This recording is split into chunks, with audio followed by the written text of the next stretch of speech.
Ketua Badan Pengawas Pemilihan Umum atau Bawaslu Republik Indonesia Dr. Rahmat Bagja hadir memberikan kuliah umum di Universitas Muslim Indonesia pada Senin 12 Januari 2026.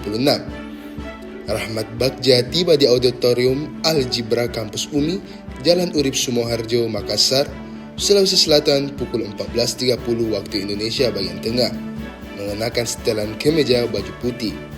Kedatangannya disambut Rektor UMI, Prof. Hambal Talib, Wakil Rektor, Pimpinan Yayasan Wakaf UMI, dan Dekan Selingkup UMI. Pria kelahiran Medan 10 Februari 1980 itu memberikan kuliah umum bertajuk Transparansi Pemilu, Akuntabilitas Negara, dan Penguatan Demokrasi Konstitusional. Acara dimulai dengan santunan salawat dan pembacaan ayat suci Al-Quran yang membuka suasana penuh kekhusyukan. Kuliah umum tersebut diikuti ratusan mahasiswa UMI. Kuliah ini juga dirangkaikan penandatanganan kerjasama antara UMI dan Bawaslu. Dalam pemaparannya, Rahmat Bagja menjelaskan, sedang ada pemilu demokratis tanpa keterbukaan proses. Transparansi, kata dia, berfungsi sebagai mekanisme pencegahan terhadap berbagai bentuk kecurangan, termasuk manipulasi dan politik uang. Dosen tetap Fakultas Hukum Universitas Al-Azhar Indonesia itu menjelaskan, Undang-Undang Pemilu tahun 2017 telah menegaskan pentingnya keterbukaan, khususnya dalam penanganan pelanggaran administrasi pemilu. Seluruh persidangan pelanggaran administrasi pun wajib dilakukan secara terbuka melalui mekanisme adjudikasi. Rahmat Bagja juga menyoroti pentingnya keterbukaan informasi terkait profil dan rekam jejak kandidat, mulai dari aspek kesehatan, pendidikan, hingga status hukum. Tentang bagaimana pilkada langsung dan tidak langsung.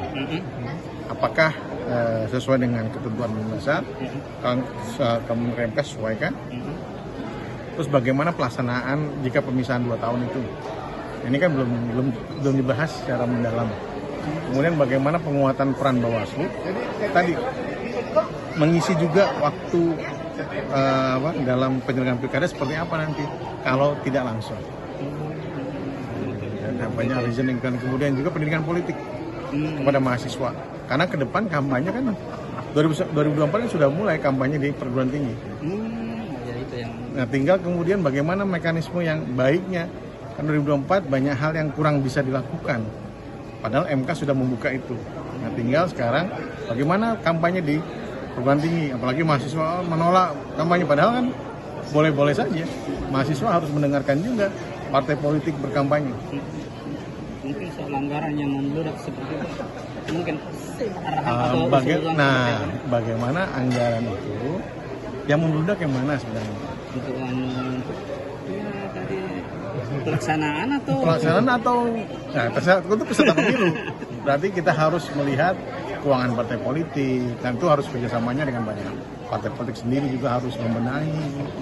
Kemudian juga masyarakat juga harus bisa menolak politik uang dan lain-lain. Siap. Okay. Download Tribun X sekarang, menghadirkan lokal menjadi Indonesia.